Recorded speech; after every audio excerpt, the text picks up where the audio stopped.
Show. What's going on, everybody? Your Your boy here. Heck, back at it like a crack addict. Tsr Show. We back again. Got my boy Smurf, and we got a special guest today. Blackout Tuesday. Blackout Tuesday. We got Greg the Leg Zerline in the building. Hey now.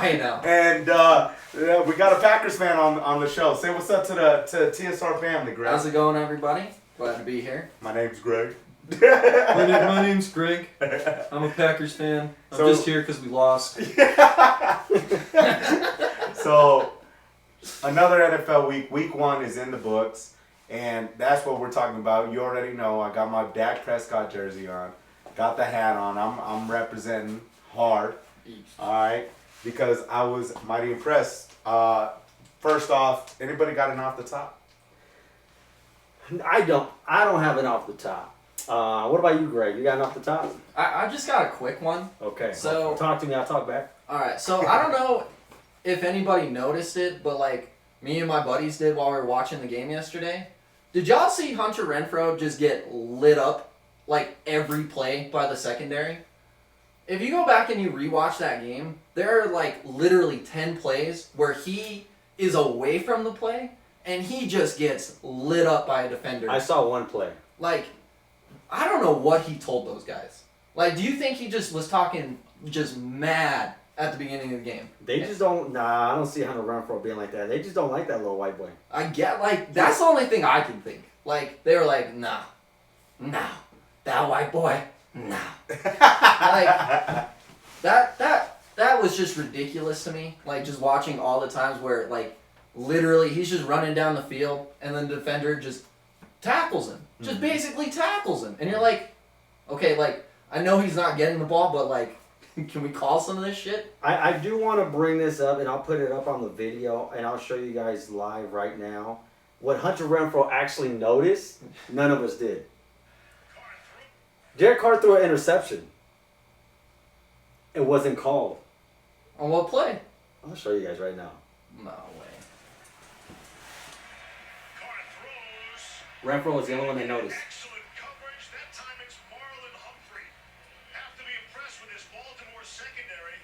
Again, without Peters and Not even the Wait. interceptor noticed. Wait. So that was an interception where he recovered the fumble. Yes. That was a pick.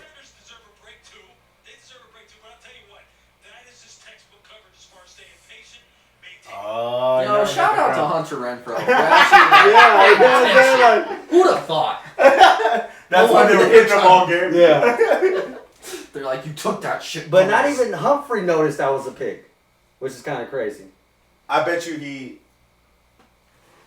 Sorry, guys. We had some technical difficulties with a mic, so we're going to have to share a mic. I'm the only but one I that gets think, one. I think, I'm special. yeah, he's a special guest. Plus, we'll get into the Green Bay Packers later. He's gonna need his own mic. All right, dog. I know why I'm here. I know.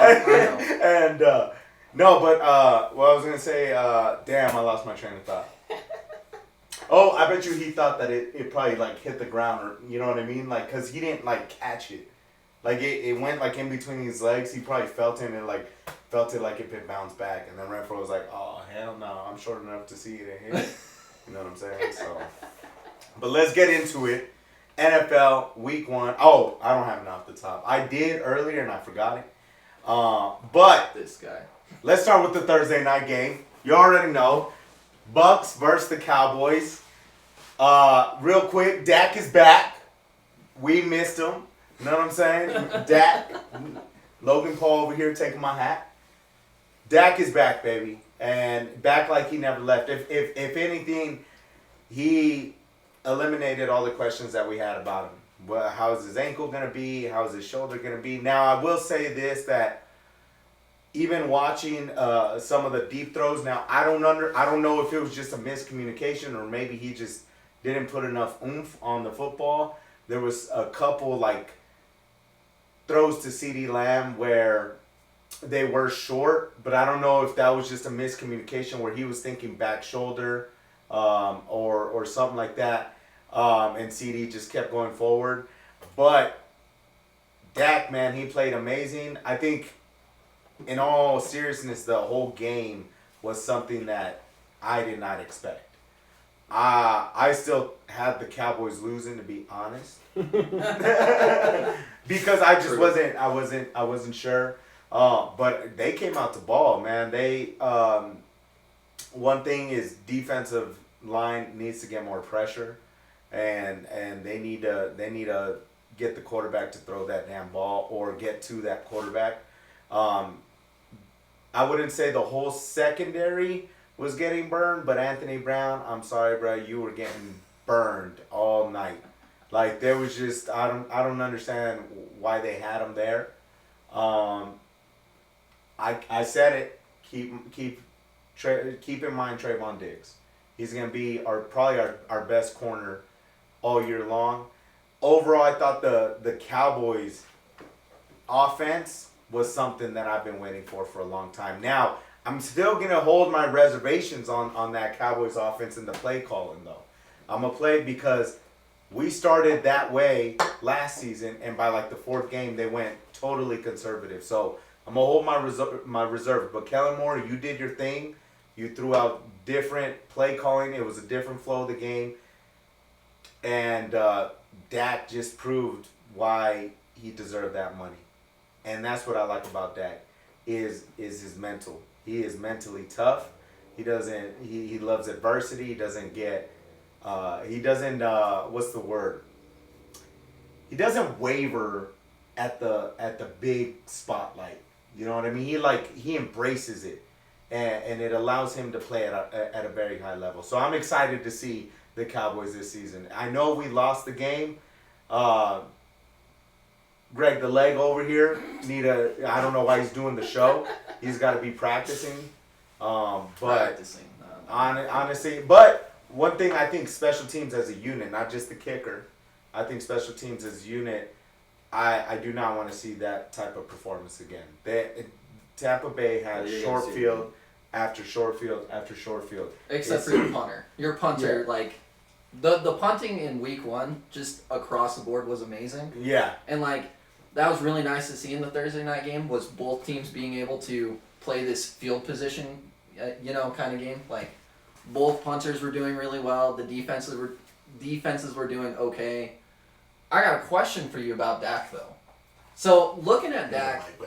I'll just say it, Doug. I just got a quick question. So... Talk to me. Dak's talented, right? Like, he's a good quarterback. We can all agree with this. He's a really good quarterback. Yeah. All right, so what's going to stop him from just becoming like the next Matthew Stafford? This really good quarterback that we all know is really good, but they can't win shit. That's if not Dak wants Dak. that, no, it's not going to be on Dak. But if he wants that chip, he's got to leave the Cowboys. We tend to forget just because at the end of the game now. Look, it's revisionist history. I don't like doing that. It's the whole, well, if Greg would have made his, like, to me, Dak won that game.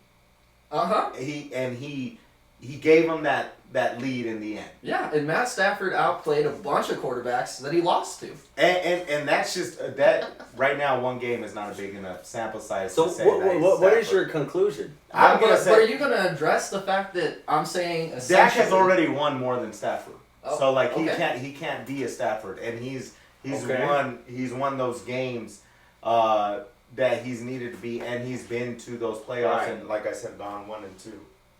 And I like how we didn't even press record on this bitch. The whole time we didn't press record? Damn, Doug.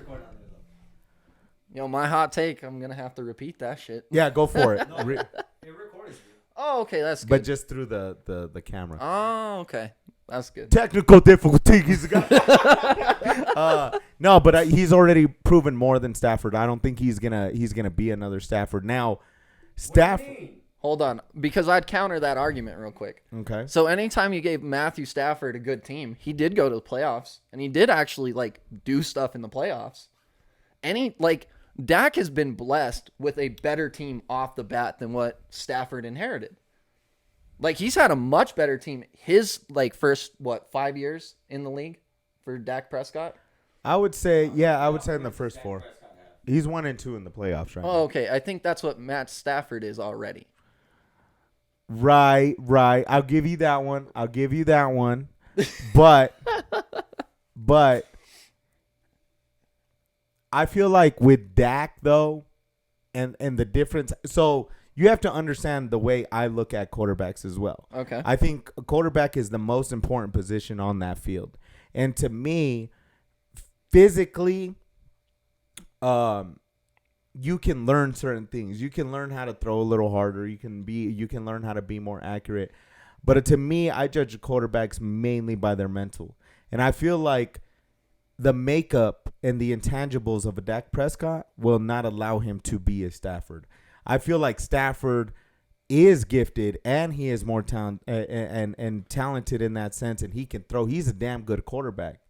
But I feel like when you talk about Dak, you've seen it from last year to even this game, was when he went out, the team lost their leader. They lost their shine. Where I don't think maybe Stafford, I'm not saying he's a bad leader, but it's hard. You see a dramatic flip of the switch from the teammates when it comes to a Dak Prescott. He doesn't. He provides an energy to that whole team of not giving up, and he makes everybody play at their full potential. Win, lose, or draw, it's like we're not done until it's literally over. Like, we got to keep going. Whereas Stafford, I don't know his leadership qualities, and maybe I don't know that because he probably didn't have high leadership qualities. You know what I'm saying? I think everything that you hear about Dak is a lot more praise on his intangibles than it is his tangibles.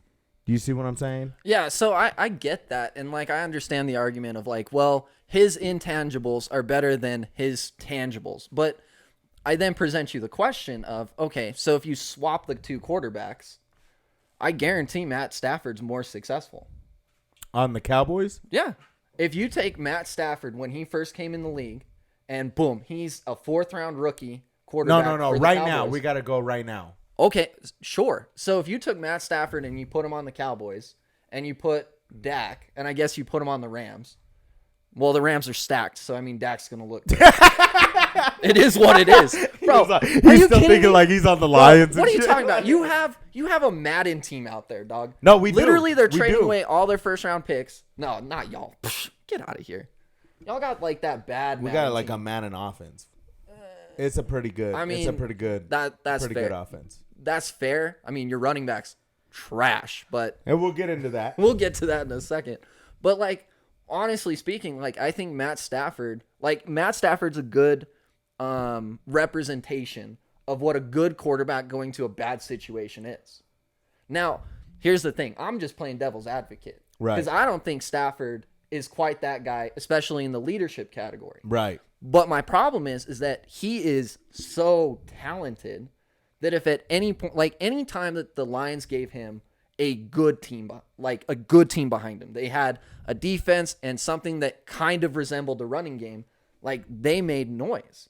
And something that we've seen with Dak is that you have to give him quite a few pieces to make him look really good and still not really win.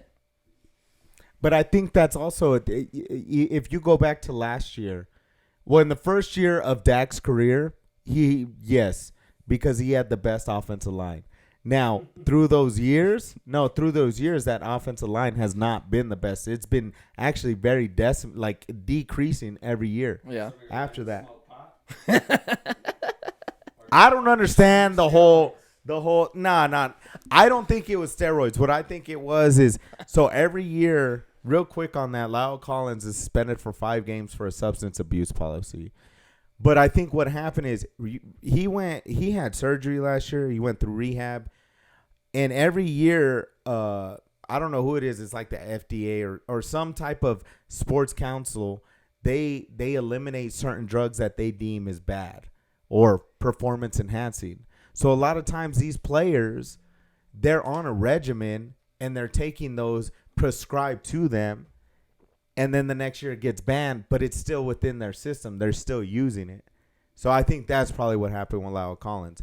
Okay. But coming back on the Dak Prescott real quick, I just don't. I think what he brings to the table can't be learned and it can't be taught. And that energy, that leadership quality, not even given the fact that he's improved every year at his weaknesses. So his teammates see that, like football. Just real quick, baby. just real quick. We just started recording. And no, but real thing, like football. This is what I love about football. Football is such a momentum game. It's such an emotional game. It's such a be in the moment type of game. And a lot of times you need that spark. You need that one guy. Every team should have that one guy that it's like, I don't care if we're up by 100 or losing by 100. I'm still going to give you 200%. That's what like Tom Brady is to the was to the Patriots and is to the Bucks. That's what Ray Lewis was to the Ravens. That's an interesting example there. Shit. That's like Ray Lewis, man. Dak Prescott's just like Ray Lewis. It's a hell of a take. Y'all should have seen his face. Y'all should have seen his face. He looked at me like. All I get from you is all you care about is Dak Prescott's success and not the Cowboys' success. Because I had Romo. Well, okay, but Because here I had Romo. Who cares? Because I've seen what Romo. Cowboy fan or a Dak fan? I'm both. Yo, which one are you more of? Oh, definitely Cowboys. But that's what I didn't like about Romo. Romo was a way better passer. He was a way better passer than Dak probably ever will be. And I'll say that right now. But he never gave me the feeling of like, yeah, we can win this year. Romo never was like that. He didn't. To me, Romo didn't put in that work that I see Dak put in, and especially as a quarterback. A lot of times, quarterbacks are the divas of the league. They say that the wide receivers are, but quarterbacks are the divas of the league. Can't touch them. You can't do this. You can't do that. They complain when shit's going bad. They point the finger on other people. Where some guys aren't. Whereas like Dak is like, no, I'm still going to work out with you. I'm still going to be the first one in, last one out. I'll do 2-a-days. I'll run sprints. I'll do all those things. And as a player for around that team, they see that, well, if he's giving it and he's a quarterback, we can't even touch him. He's wearing the red jersey. Well, I got to step my shit up too. Yeah, and having all these great locker room things and having these great traits to where, you know, the guys want to play for him and, you know, like he'll go and die on the field and everybody will fight with him. Like that's great and all. But at what point do we start looking at players and go, hey, results are the name of the game? You know what I mean? Tom Brady's not the most talented quarterback ever to exist. He's the greatest. There's a difference. He's the most accomplished. But he's not the best physical quarterback and the most talented quarterback. He's the most accomplished. Exactly. And maybe one of the best from the neck up quarterback. And him always taking pay cuts is underrated, but whatever. Fuck Tom Brady. My bad. That's No, cool. Brady's fine. You got to respect him. But, like, at a certain point, like, it's cool hearing these cool, feel-good things about Dak, but, like, we got to start seeing some results. So, do you judge a quarterback by their wins and losses then? So, you think that the quarterback should solely be based off their wins and losses? Within context, yes. So has Aaron Rodgers fallen off every year after his Super Bowl win? No. But he hasn't gotten that other one. Okay, but what do you mean by falling off then? What I'm saying is I don't think you can base a quarterback by wins and losses. Not given the fact that if Dak had up until last year, he was the second most winning quarterback in the league behind Tom Brady. Okay. So in that alone, before his injury, he was already way above Stafford, and he does win. Right, but what do we judge quarterbacks on? Fairly or unfairly? Wins and losses. They get all There the we praise go. and they receive all the criticism. Do you think we should be judging quarterbacks off wins and losses? I think that's my question. I mean, obviously, yes. Especially for, like, great quarterbacks. Well, there was, I don't mean to interrupt you, but there's a point where Mitchell Trubisky had a better win-loss record than Deshaun Watson. Right. Now, you tell me who the better quarterback is. Right. So what we I need know to one's use. not playing right now, but. He's not going to be playing for a while. It's a fine line. Well, no, I don't think so because, like, the issue is that we can't look at quarterbacks and judge them solely on wins and losses. I bet you, but Jared, that's a big part of it. We have to look at the underlying context of how these wins and losses occur. So like Cowboys, Dak's rookie year, you play so well the entire season that you get the first seed. You should not lose to a 6th seed team. You should not lose to a team that was so deficient of talent that they were limping through the playoffs. Who did they lose to? I'm trying to Oh, that was us. That's right. We're talking about Aaron Rodgers. Oh, yeah, we are. He's a partial owner of the Cowboys. No, but like, we will talk about Aaron Rodgers. That's for damn sure. I think wins and losses when it comes to quarterbacks shouldn't be the end-all, be-all. I think the more I watch sports now, numbers lie. I would agree. Numbers lie. I would. For example, agree. Lamar Jackson last night. It was he's thrown for a certain amount of yards, right? It was like in the first quarter or first half, and it's like a lot of these yards were catch and run. There was not a lot of air yardage on there. But if you read the final stat line, you'll see he threw for X amount of yards, and it's like, well, damn. Not a lot of those were created by him with the ball in the air, throwing a receiver wide open, other than Sammy Watkins. But you catch my drift. So a lot of numbers lie. Just like at one point, or I'm pretty sure, Jared Goff probably has a better win percentage than Matthew Stafford. He does. I think so. But who's the better quarterback? Oh, Matt Stafford. It's not even close. Exactly. Not in my opinion, at least. So I think we need to use the eye test and not judge a quarterback based off their wins and loss record. Like we should, but we shouldn't. There's like a fine line. There's that. There's a gray area. Yeah, there's that. That's what I was going to say. There's that gray area.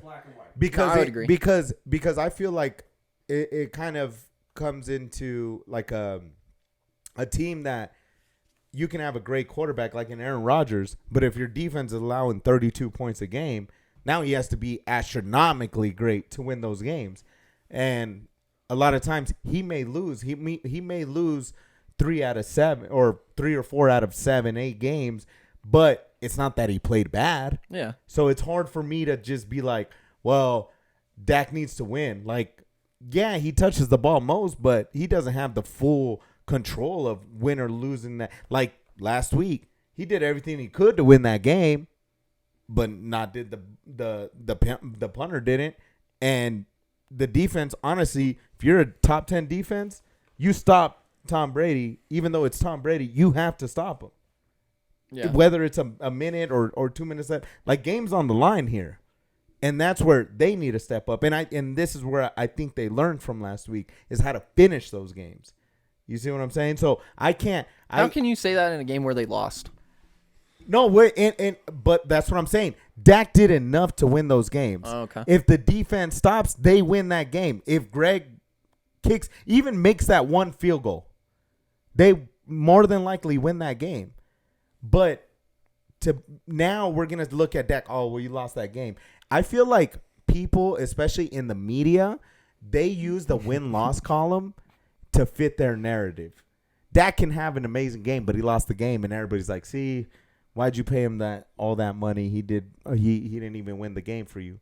But then he wins the game, but it was like runs and plays, like he didn't really throw for a lot of yards. Oh, so you don't really need Dak. You can win without him. Yeah. But it's a double-edged sword. Well, yeah, but like my take at the beginning of this like was not anti-Dak. Right. It was anti the Cowboys. Right. And so like my thing is like as talented as Dak is, as good as Dak is, we think he could go and win a Super Bowl. But until we see him go and do it, like Jimmy G, a lot of people really thought he could win a Super Bowl until we saw him get in there and lose and choke at the end, and he couldn't make the play. Jared Goff was the same thing. Like That season, I remember because the Rams and the Chiefs played a game, and they each put up 50 points on each other. And then you see Goff in the Super Bowl, and he looks lost. He doesn't know what he's doing. Bill Belichick. Bill Belichick ruined him. And so that was something that we got to see where, like, oh, he can maybe get you to a Super Bowl, but he's definitely not going to be the reason you win a Super Bowl. So, like, until we see Dak make it there, we can't answer that question. Right. So then I guess... So then why you ask me? Because the better question is, do you think the Cowboys do anything to actually help him get there? Or do you think they just keep signing bad contracts, especially on defense? No, I think they do. You've seen a lot of control come from Jerry Jones to Stephen Jones, like switch over in the past 4 to 5 years. And Zeke got a contract within the last 4 to 5 years, right? No, but honestly, like I always said this first. You should have paid Dak first, and then Zeke in the end.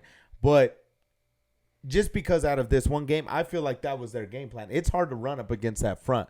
The Bucs got a mean front. Oh yeah, they do. That defense is disgusting. You can't just run the ball. But what I feel like is the Cowboys and Dak answered well to that. Like they still got down the ball. Now they got to fix their red zone. They gotta fix their red zone. Here's the thing about that. The game is about matchups. Right. And I hear everybody, these fantasy owners, trashing Ezekiel Elliott. Yes. And unfortunately, why not trash Josh Jacobs last night? They didn't because he got 2 touchdowns because they ran it from within the goal line. But he didn't do shit all game because they have a specific plan of we're gonna attack you through the air, especially when you're missing. Tampa Bay is missing a bunch of cornerbacks. And they had 2 go out with injury. And when you try running the ball, it's just not working. So why not keep attacking through the air?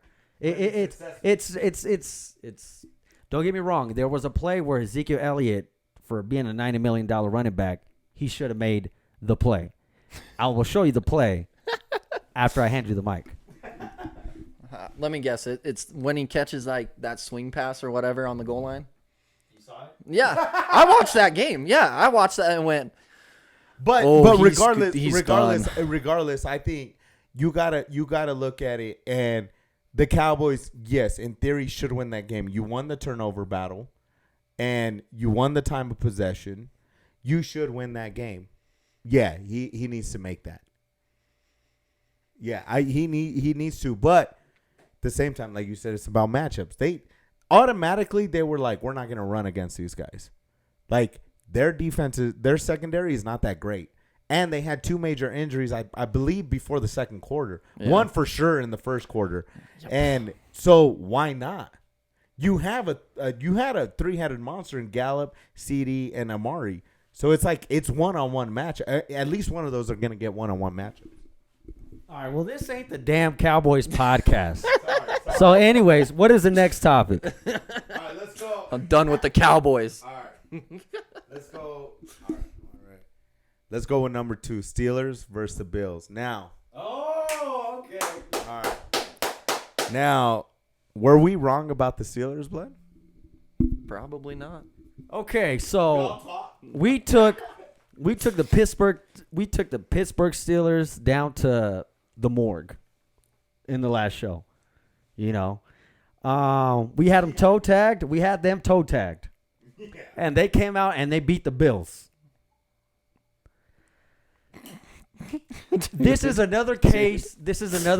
Of don't get lost in the sauce.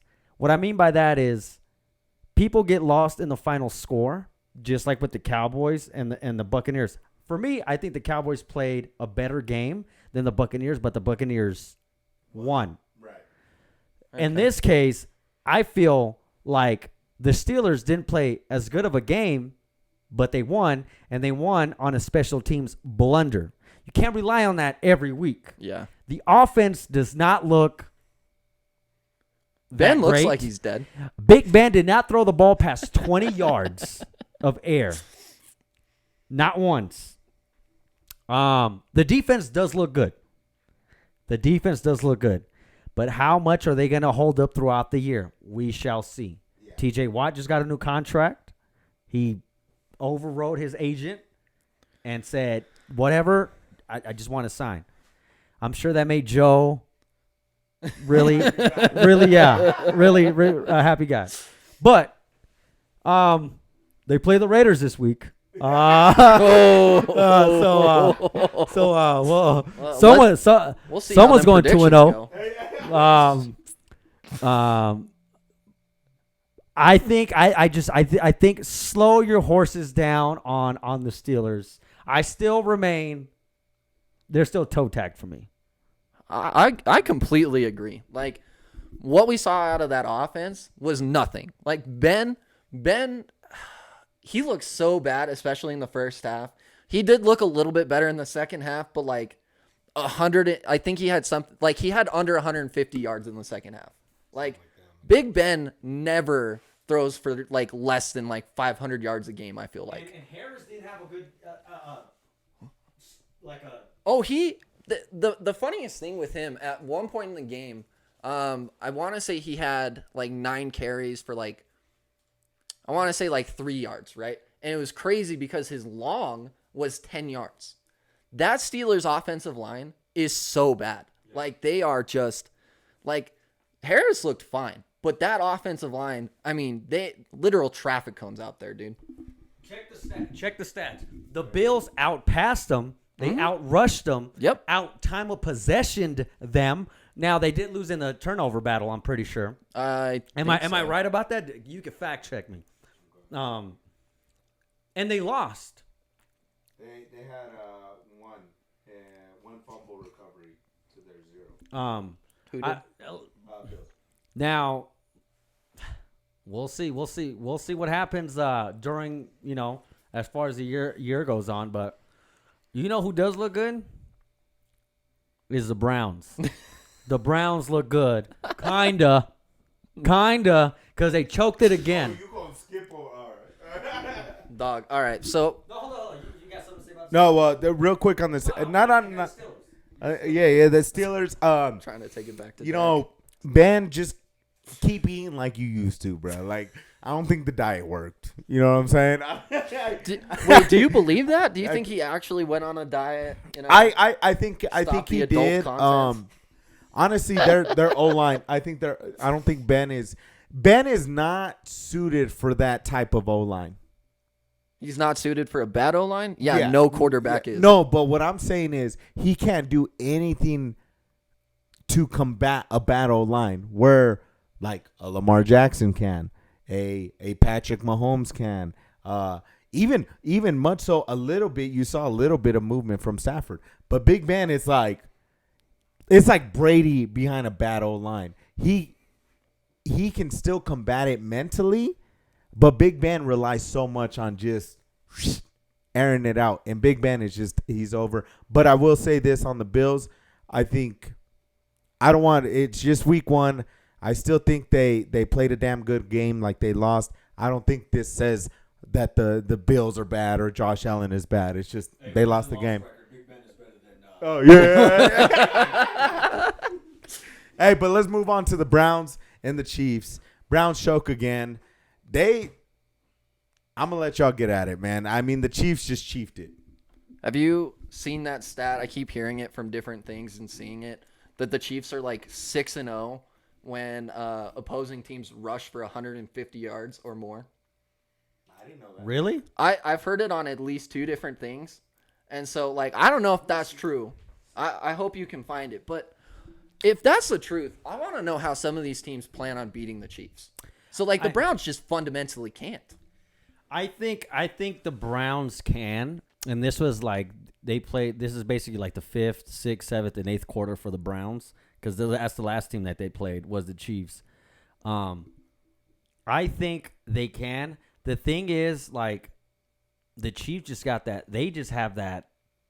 They have that. They got guy. that 2017 Golden State Warriors. I don't know if you watch basketball, Yep. but like that, like, all right, like it's time to play now. Like we're down 20. All right, it's time to play now. Let's just go. And the thing is, you got to have that cutthroat mentality where you step on the throat. You cannot let up. Now there was another special teams blunder though. Yeah. You can't be relying on those. So So that's one of the ones that's kind of saved that the Chiefs there. The punter on the Browns kind of killed it for him. But the thing is, the Chiefs keep flirting with fire. They keep flirting with fire. Oh yeah. But they walk away unscathed, except for the Super Bowl. But True. I don't know. Like I just props to Mahomes, Andy Reid, Tyreek Hill went off, Kelsey went off. And That the defense is Browns underrated. just can't finish it. But the Browns run game just when that game started, it looks good. When Nick Chubb and Kareem Hunt, they looked really good. Like I'm interested to see going forward just how good the Browns can be. Like they got a lot of what? They'll win the division. You think so? Oh, and that's a kind of trash Ravens, one, so. Bengals, and Steelers. Yeah, they'll definitely win that one. I mean, yeah, but that O-line still looks pretty shaky. I don't mean, think Burrow's gonna. you don't Go think- ahead. No, well, I'm just saying. So for like the Bengals, for example, like a lot of these teams, like I'm looking at their offensive line and defensive line at the beginning of the season, Right. because I want to see like the teams that are going to have really good defensive lines and average or above offensive lines. They're going to win a lot of games in the beginning of the season. Like that's kind of a standard thing in the NFL, from what I can tell. If you have a better defensive line early in the season, you're probably going to win some games. Like the Steelers Bills, that's what happened. The Bills offensive line is not very good. The Steelers defensive line and linebacker core is really good. So they just dominated in pressures. They kept Josh Allen uncomfortable the entire time. Like Big Ben was uncomfortable, but like that's not really going to change the way that he plays, in my opinion. Right. So I'm interested to see, like, going forward, specifically with the Browns, like how much that defense improves and whether or not the defense can improve to a level to compete with the Chiefs at the end of the year. No, and I think on the that was a damn good game. Oh yeah, It was a damn good game. entertaining. I mean, I think the Chiefs obviously you do get that feeling of like, are y'all like the first 3 quarters, even if they're losing, like I look at them and it's like, are y'all fucking with them? Like just turn on the Jets already. And they just go, they can go 75 yards. They can go 80 yards on one fucking play. Like they really can. But it needs a special defense or a special defensive game plan like we saw in the Super Bowl. And I think you said this last year. If you take out one of those heads, like if you take Travis Kelce or Tyreek Hill, it's not the same offense. It's really not. Then they rely on those 3 guys. So even though the Chiefs are a good team, I feel like those 3 guys are what make that team. You take one of those away, and it's not the Chiefs anymore. They can be had. And the Browns, to me, I'm not a big Baker fan.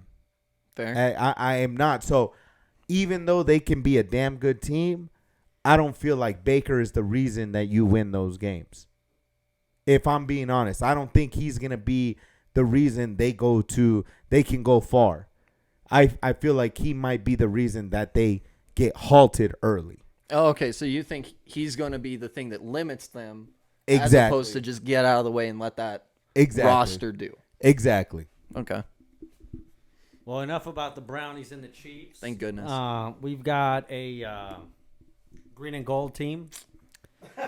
And I'm not talking about the Oakland A's. I'm talking about a team that plays up in Lambeau. Well, they played in Jacksonville. Hopefully not again. They played in Jacksonville? Because of the hurricane, we couldn't play in New Orleans. So I we didn't had to even go know to that. Jacksonville. Yeah. And it was crazy, too. Home game. Yeah. Sean Payton even looked it up, too. He picked Jacksonville because, one, it's a pain for Packers fans to travel from Wisconsin to Jacksonville. Okay. And 2, Aaron Rodgers does not have a very good record down in Florida. So was it where the Jaguars play or another stadium in Jacksonville? I believe it was where the Jaguars played. Oh, wow. Yeah. You didn't know that? No, I The didn't know Jags that. made some fat money from that because Packer fans travel, dude. That they're the real winners in all this, and we can't, It's all the Packers fans that have been waiting for a seat for the past 15 years because the season ticket holders Bro, you don't wanna look- give that shit up. Bro, you look at prices for like a Packers game? Nah, dog. Like some of their preseason games cost more than like regular season, like meaningful games for other teams. Like it is insane looking at A lot of tickets. those fans wanted their money back. Probably, They dog. didn't even get to see a touchdown. Nah. The only touchdown was when they got off the plane. What was the score again? Yeah. 38-3? Yeah, 38-3. No, it was a rough game. Like So Like, so what happened? Let's take it down to the sidelines with the Packers insider. oh, the Packers insider. Well, we sucked. Like that's Look, here's the thing is the Packers have a tendency, especially with Aaron Rodgers, where we go and we play a team that has a really good defensive line.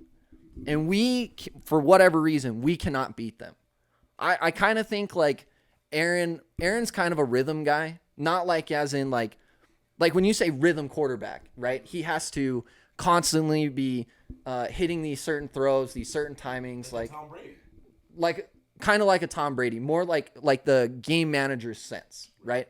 What I mean is with Aaron Rodgers is that he's a rhythm guy in that the rhythm and the flow of the game, he needs to be right with it, and then he's amazing. If he's off from that, and if he gets pushed off by a defense or like whatever, like he starts playing like just trash. This has happened for a bunch of years. Like the worst one, everybody's talking about like this is Aaron Rodgers' like worst game, and I can understand that, but like statistically, but I think one that was worse was in 2015. So the Packers went and played the Broncos, and it was worse than what we saw. Like we scored 10 points somehow. I think our defense scored, but like in that game, Aaron Rodgers threw for under 80 yards. He got absolutely destroyed, and it was because the Broncos at the time had a really good defensive line, and they could just get after you. And that's something that we, like, as the Packers, we just struggle against.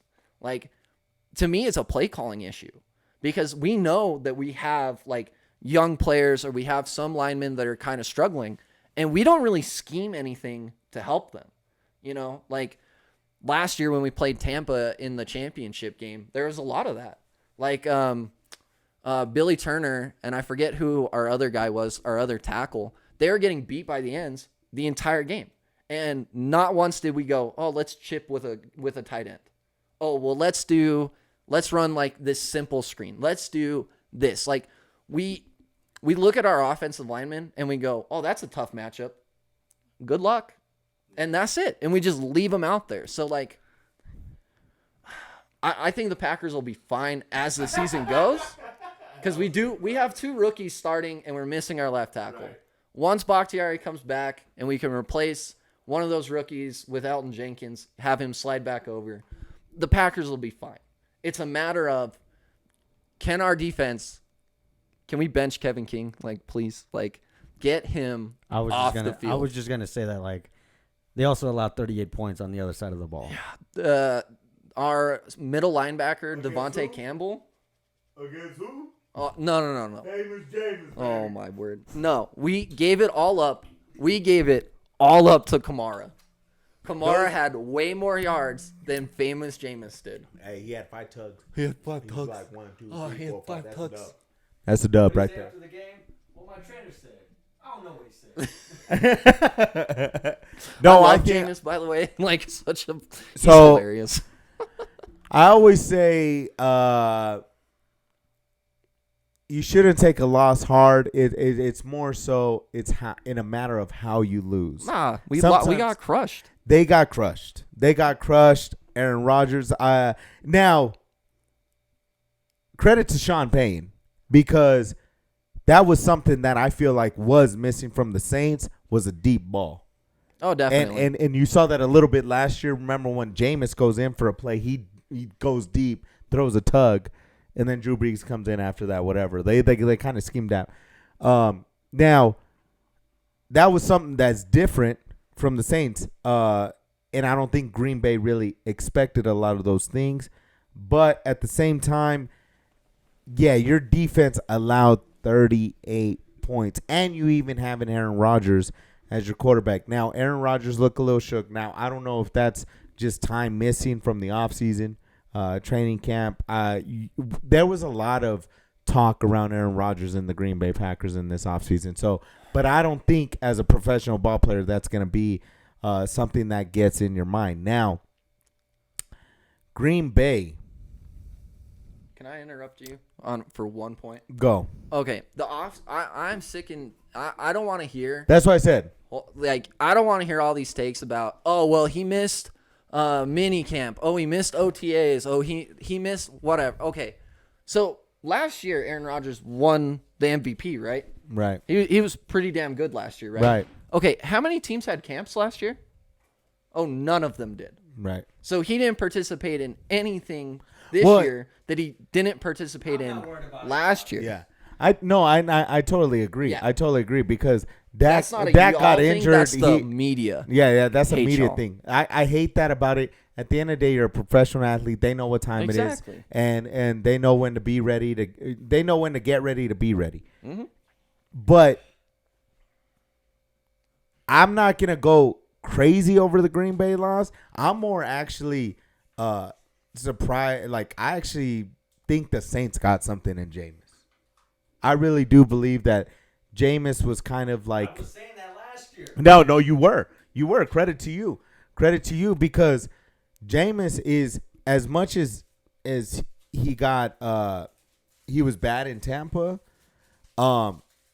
We have to people tend to forget that. He had LASIK. Well, not on. No, I'm good, thank you.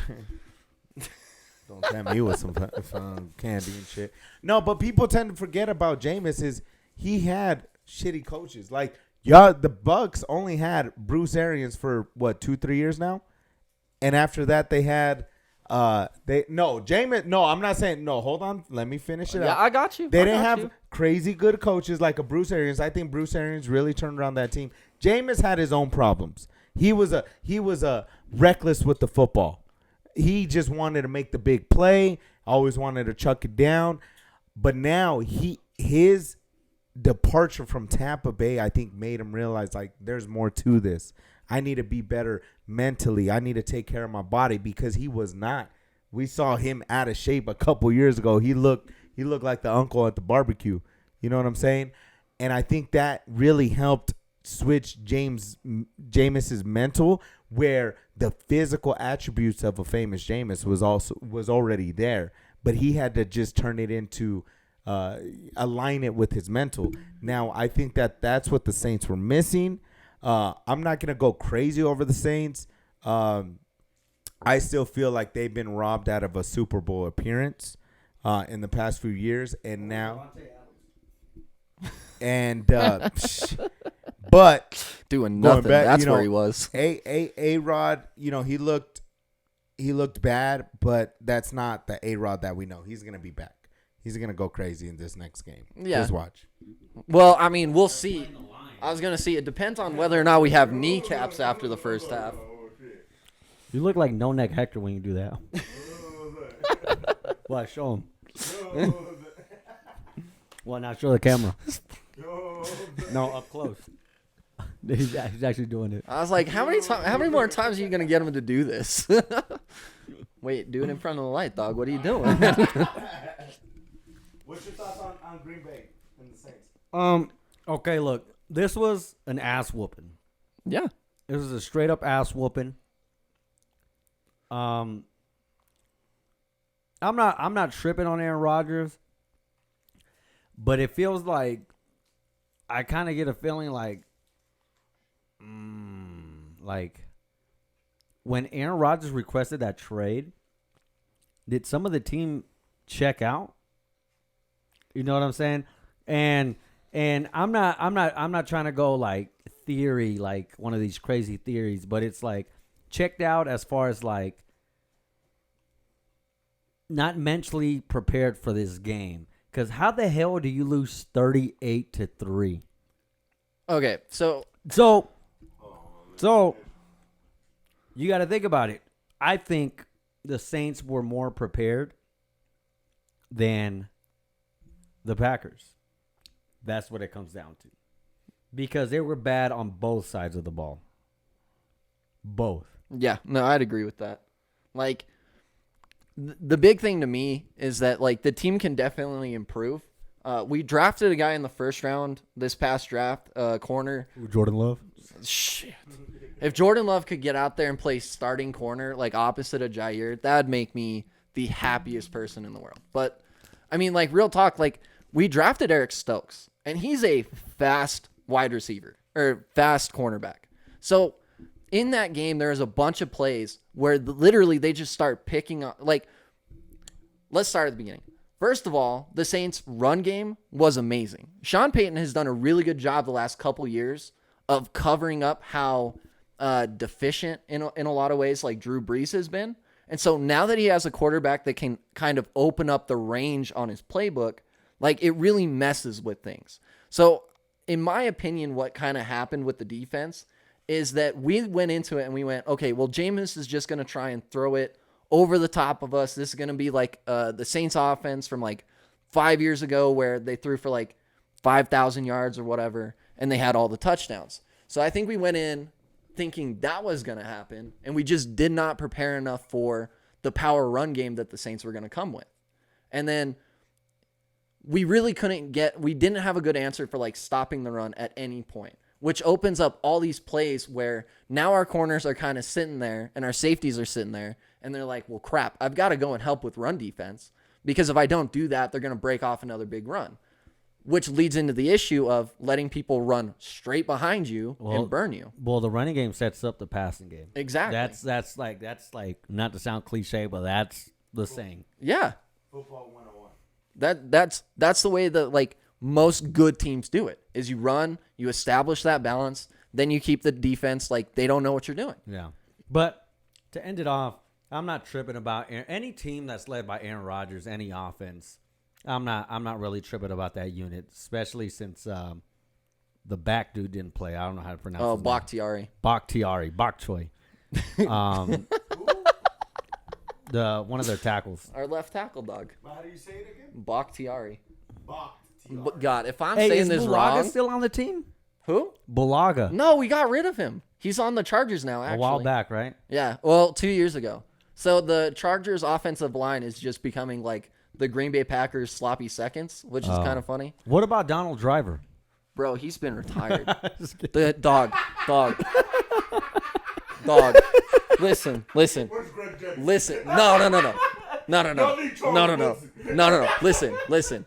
Donald Driver is my favorite player ever for the Packers. Is he? Yes. real? Yeah, 100%. Not BJ Raji. No. I love BJ. Raji was awesome. So like my Facebook Jordy? page, my cover photo is Raji running that shit in, and it's been that for like 10 years now. So that's never changing. All right. No, Donald Driver's the goat. Like don't be disrespected. Y'all need Charles Woodson and Greg Jennings. Hey, we need a lot of things, my guy. Like a Clay Matthews would be nice. Yeah, he's out. Oh, of the league. completely agree. We have better versions of that right now. Like What about Ahmad Green? Hey, Blake Martinez. Ahmad. The problem is I love Aaron Jones. I loved Ahmad Green from back in the day, like him and Brett Favre, like literally just trying to put the team on their backs and win. Well, I mean, when Brett Favre wasn't throwing interceptions and shit, but that's a talk for another time. Like the back in the day Packers, like those are the teams I more identify with.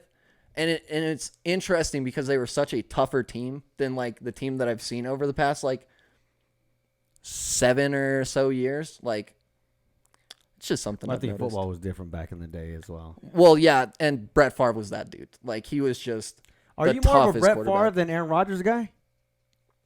Yeah, oh yeah, definitely. Really? Yeah. You're one of the few. Well, so like Wow. so I grew up watching Here on the TSR. this random guy likes Brett Favre more. Like, well, yeah, I grew up with Brett Favre. Like, and Brett Favre was the most exciting quarterback. But you're getting old with Favre. I mean, with Rodgers. No, I just don't like him as much as I like Favre, to be honest. Like, But it doesn't mean you don't like Aaron. yeah, You no, just I have like that Aaron Rodgers. nostalgic feeling Yeah. with Favre. Yeah, I miss, like, the thing I will say, and I guess this is a critique towards Aaron Rodgers, but, like, so, like, with Aaron, like, going into a game, I always feel like we can win, okay? Now, if we're trailing like crazy in the fourth quarter, I think we can still win, but I've got some questions. You know what I mean? Back in the day with Brett Favre did not win more of those kind of games than Aaron Rodgers did, but every single game that we were in and we were down or it was close or we were far, I truly believed Brett Favre would win that game because he did occasionally. And, like, that gunslinger, bro, they don't make him like they used to. Like, Brett Favre is just amazing. Like, love that guy. Yeah. Well, I remember what he did when his dad died. Oh, he massacred you guys. Yeah. He took it out on you guys. Yeah, he did. No, like, Yeah. Now, speaking of the Raiders. Oh, shit. Why are they going to introduce? Now, speaking of the Raiders, they're over there. Nah, I'll let you say. Hey, you rolling that shit up? You rolling that shit up? You rolling it up? Introduce the topic. I'm rolling. Now, the Raiders right now are smoking that Lamar pack. They come out on top. It was a damn good game. As a Cowboys fan, I shouldn't be smoking pack anything, you know, but that's another suspension, my guy. Yeah. I don't know if y'all can take that shit.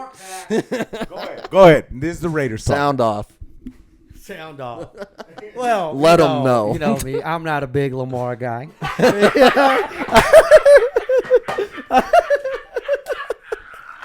I'm not a big Lamar guy. And it feels only fitting that a team that finished 32 last year in defense whooped his ass. You know what I'm saying? On top of that, we had Mad Max Crosby go wild on the right tackle. On the right tackle. I thought he was going to get more sacks than Chandler Jones did the way that guy was playing. Like, he was lights out. Going. If Lamar wasn't mobile, he would have. He would have. If Lamar was not mobile. If it was a fucking Ryan Tannehill back there, oh, they'd have got Dak him. Prescott was back there. Oh, not my other ankle. Okay. No, but we even got the first gay player got a sack. Oh, that's Massive. right. Yeah. And if they played it during the game. yeah, like I don't like who needs to know he's gay? Come on now. Well, He had the most amazing announcement when he did that, by the way. No, that's what I'm saying. Like, he already announced it. They just replayed the announcement. Oh, okay. And they replayed, like, when he did it. Like, we know. Do you think that's what he wants to be defined as? I don't Instead know, of just but why- the Raiders, like, good player. But that was Michael Sam. My thing is like, why do they keep pushing the narrative of who you sleep with in bed? I don't need to know. Like It's like that. You know what I'm saying? I don't need to know that. Like, you know what I'm saying? NBA started that. That's why. But from what I heard, I was True. watching the actual broadcast. Side note on this game, the broadcast. But I heard the Peyton Manning, Russell Wilson, and Eli Manning version of this game was hella funny. Did y'all not watch that? No. Okay, so He told me about it. Well, I saw the highlights okay, of them. I'd rather much watch that. I'm kind of conflicted because I don't like ESPN. So, like, anything I can say to, like, cause them to not make money, I would do that. Okay. But having ESPN Plus so that you can watch that Peyton and Eli show, that is that was a great idea. Yes, I thought yes. of that, like, months ago, and I was like, oh, it'd be great if that happened. And now it's better than what I thought. They Yes. had people on, like, Peyton with Russell and Eli, like, that was a good way to end the game. Like, they all and the game ended like 3-4 times. oh yeah, Yeah. They thought. it was kind of funny with Shaking hands in the studio. Just like, oh, no, he didn't stretch out. Sit back now, bro. Yeah. no, so, like, with the Peyton and Eli one, like, Russell was kind of getting ready to leave because they thought the game was over, and then when it went into overtime, and Russell still tried to leave, so they bullied him into staying for overtime. Right. It was awesome. Well, back to my Lamar pack. Smoke him. Look, Smoke him. Lamar. Look, it's one game, but Lamar does not look improved as a passer. But I will cut him some slack. He was under duress the whole game. But even then, he does not look improved as a passer. Now, I've always said this. He's one hell of an athlete. He's RB1, not QB1. That's what he is. He's a running back playing quarterback who occasionally throws the ball. So he had some good elusive runs. It's obvious that he tried to throw from the pocket, and he still doesn't know how to throw receivers wide open. He doesn't like the one he did was against one of our slug linebackers, Kwiatkowski, who was on Sammy Watkins. Anytime a linebacker is on a receiver, that props to Lamar. You read the mismatch, you threw the ball. That was a good play design as opposed to like just a great decision. But everything else, it's like Lamar, you fumbled it twice. You know, you need to take better care of the football. The big takeaway for me was, look, you haven't improved in the Raiders' defense. And Derek Carr has the most comebacks in the fourth quarter since he's entered the league, which is one of the stats where I was like, what, really? I was like, oh, yeah, the Raiders got a shitty-ass defense. They've always had a shitty-ass defense. Yeah. There you go. But and Darren Waller, he showed out. He looks good. He showed out. He got like 20 targets. Renfrow Renfrow showed out, and Brian Edwards showed out. But, you know, the big takeaway is I'm smoking down the Lamar pack. You haven't improved, and the Raiders' defense improved, especially that pass rush. Real quick, those injuries to the Baltimore Ravens running backs are even more crucial now because that O-line does not look good. Villanueva was just getting hammered all game by Crosby. And, I thought Khalil Mack got traded back. Yeah, like, seriously, like, honestly, look, credit to the Raiders' defense. They played amazing. They let a lot of underneath stuff go, but I understood it. It was like all about matchups. It's like, we're going to let you get those 5 yards. We're just like, yeah, they just zoned it up all game. But that offensive line for the Baltimore Ravens is going to be really tough, and it's going to put a lot of pressure on Lamar. And that's why I've never thought Lamar was a good quarterback, because now it's going to force him to throw, and that's what the Raiders were doing yesterday. We're going to force you to be a pocket quarterback, and he's just not. He will make a throw occasionally, but it's not a consistent throw. Where Lamar, yesterday he was under duress, but that O-line is in shambles, and those running backs that really got injured. And honestly, also I think too, even though Marcus Peters was hurt, I will still say that the Ravens secondary kind of held their own. It was still good. Humphreys, he balled out yesterday. He balled out, and just it was a damn good game, bro. It was a damn good game. There's a big difference in the game when Humphreys was covering Darren Waller and then when he wasn't. Because, like, Darren Waller, like, they were battling the entire game, and that was entertaining to watch. Like, it was really cool to see. But, like, as soon as Humphreys wasn't on Waller, boom, that's when you see Waller making a huge play. And so, like, it's one of those things where I felt like the Ravens defense, by and large, did really good, except that they'd randomly have these defensive switches. That was Darren Waller last night. Dude, they had the safety and the corner bracketing him most of the game. And then when they didn't, boom, all of a sudden, who would have thought Darren Waller pops off for a good play? Like, but that, like, he looks really good. Like, he might be the best tight end in the league. I think Kelsey's the best all-around tight end. Fair. I think Darren Waller is the best receiving tight end. He's faster. Yeah. He can run any route. And his he has hands better are hands. so sure. What's that? I said his hands are so good. Yeah. He can run any route. I think that's 1A, 1B. Blocking is what needs to be. He's not a bad blocker. They just don't ask him to block much. Yeah. I think that's what it is now. Definitely the best player on the team. But yeah, we're smoking on that Lamar pack. So, real quick, moving forward, like, with all the injuries that the Ravens had, or have. Let's look ahead. I'm a Lamar Jackson. Do you think that the Ravens are gonna be that juggernaut, Juggernaut. the juggernaut that we've seen before, where they were putting up 35, 40 points a game? I think so, to be honest. So the reason being, They do play the Bengals twice a year. exactly. That's about it. They do play the Bengals. I'd have to look at their schedule. Who the Bengals defense. okay, It's improved.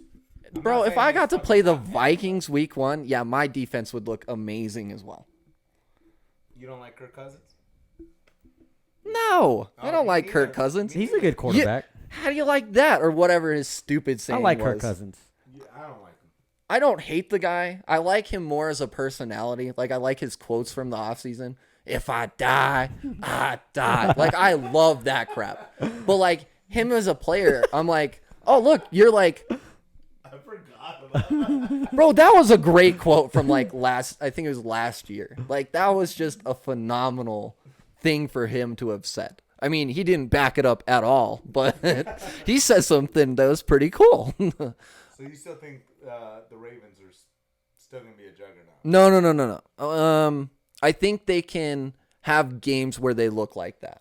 I want to see what happens when Latavius Murray gets reintroduced into the offense. I'm waiting to see how good Rashad Bateman can be. I wanted Who the Packers. didn't play? Well, he's injured, so Right, he right. can't Who play. didn't play, yeah. And like, I think he can be a really good wide receiver. I was hoping the Packers would take him in the first round. The Ravens took him a couple picks early. So when he comes back, I think that can be something where now you have a legitimate weapon on the outside. So now Lamar's not going to look as bad. Well, let me know. Yeah, they do. Okay, yeah, but he's Devontae washed. Freeman, but Washed. they play the Chiefs next, so they're probably looking at an 0-2. Definitely. They- Yeah. Okay, I just want to look ahead at some games. This guy. Some upcoming games this week. Let's start it off with the Giants and the Reds, or the football team. oh, love that name. Thursday. Washington is favored by 3.5, even though they're at home, but even though they don't have Fitzpatrick. What you guys got in that game? Oh, I got Washington. I actually low-key believe in Heine, or whatever the quarterback's name is. Heineke. Yeah, it's like the beer, but it's not, so I don't know. But, like, I think he could actually be pretty decent. I want to see what he does with that team. I want to see how I want to see what Ron Rivera does to, like, coach that guy up. I think the football team wins with Heineke. I don't think he played bad against Tampa Bay. He gave him a good chance last year, but there's a reason you're not named the starter. So, I'm not a big fan of Daniel Jones. I think he's whack. I think he's bad. I'm going to go with the Washington professional football team. Oh, I like that name even better. So Come on, now dog. They're let's D3. let's Come go on. let's go to Sunday. And I'm only gonna go through like the games that, like, all right, these The are good ones. 'cause we're not gonna talk about Bengals and Bears, Texans and Browns. Thank God. Let's talk about the Rams and the Colts. They're playing in Indy. Rams are favored by 4. I mean, I would take the Rams in that. Yeah, I take the Rams. I think they look way better with Stafford. Honestly, the only thing that you're kind of missing, but not really, and I think Stafford would do more of than Goff did. Goff was a statue. Stafford will move around a little bit. I got the Rams in that one. I'll go with the Rams too. Moving on. We got the Bills and the Dolphins. Now, the Bills lost and the Dolphins won against the Patriots. Now, Buffalo's favored by 3.5, and it is in Miami. Yeah, I got to think on that one. Hold on. I got the Bills in that one. I don't think the Bills played a bad game. They just lost. I think they're a better team, and they'll learn from it. The verdict is out for me on Tua. See, I'm kind of leaning more towards Miami just because, like, with this last week of watching the Steelers defense, like, essentially just win the game for them, I think Miami's defense next week can do a very similar thing. I think the Bills are going to pull this off. There's no way they're going to start off 0-2. I doubt it. Moving on. Here's a good game. Oh, a spicy one. The 49ers and the Eagles. Now, they're playing in Philly, and the 49ers are only favored by 3.5.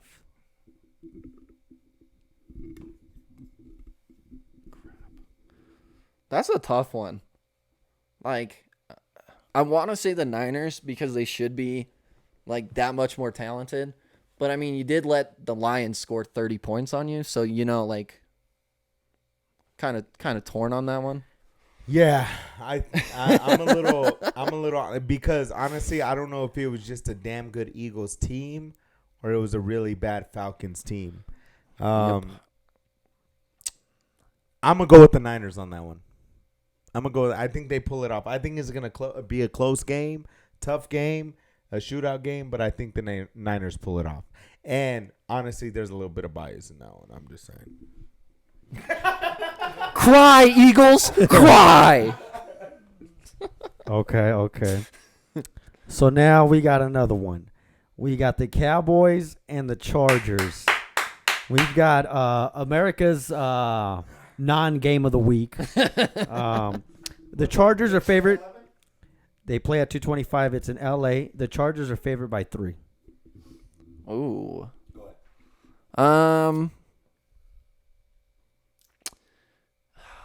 Okay, so if the Cowboys do anything like what we know the Cowboys to do, the Chargers will win this next game. All right, go ahead. You guys can't have moral victories because then your team crashes.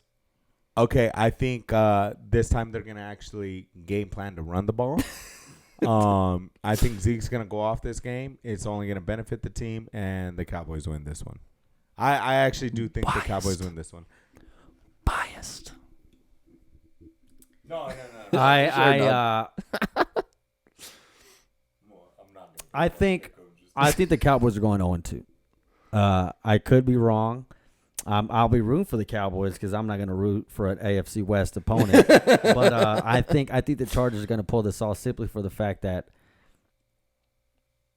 I wouldn't even call this a home game because I bet you there's going to be more Cowboy fans in that stadium that there's charged less fans. But I still think Herbert pulls this off because I think they have a better defense than you guys. And I can agree. Wait, do you think Herbert's better than Dak, though?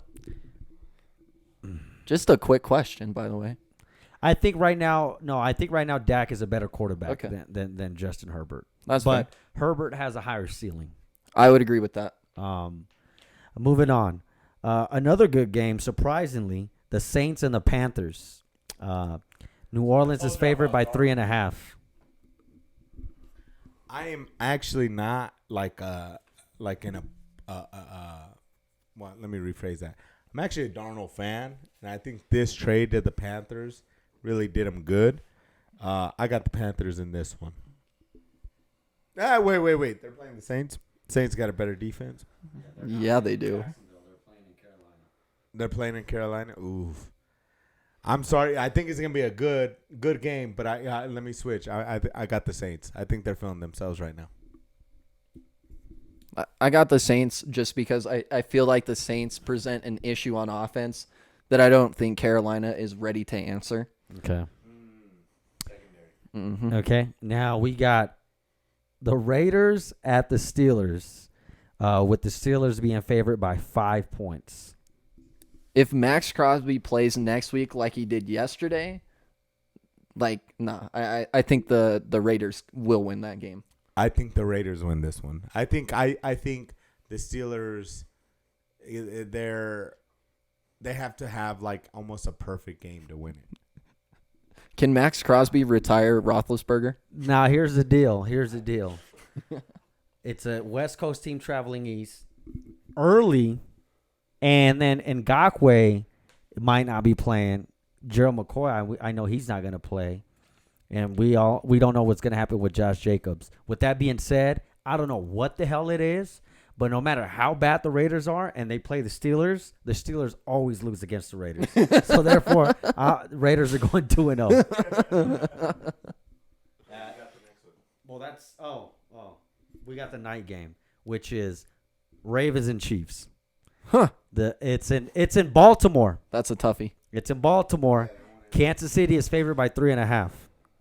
That's it? I figured they would have been favored by like 7, 8.5. You got the Chiefs? Oh, yeah, I got the Chiefs. Yeah, I got the Chiefs. I got the Chiefs in that one. I got the Chiefs. It'll be a close the game Chiefs, for too. sure, though. They're going to be smoking on a Lamar pack again. We got the Packers and the Lions. Yeah. I will liquidate all assets. Put all your money down, all your kids' tuition money down on the Packers. They're not losing. The Lions cannot win in Lambeau Field, so that's a good bet. Yeah. Green Bay's pissed off. Aaron Rodgers pissed off. That doesn't look. I don't care what team it is. It could be like a top 2 team. Aaron Rodgers is gonna go off. He's gonna throw like 4 or 5 tugs. This game. Probably. I hope. I got the Lions. I'm just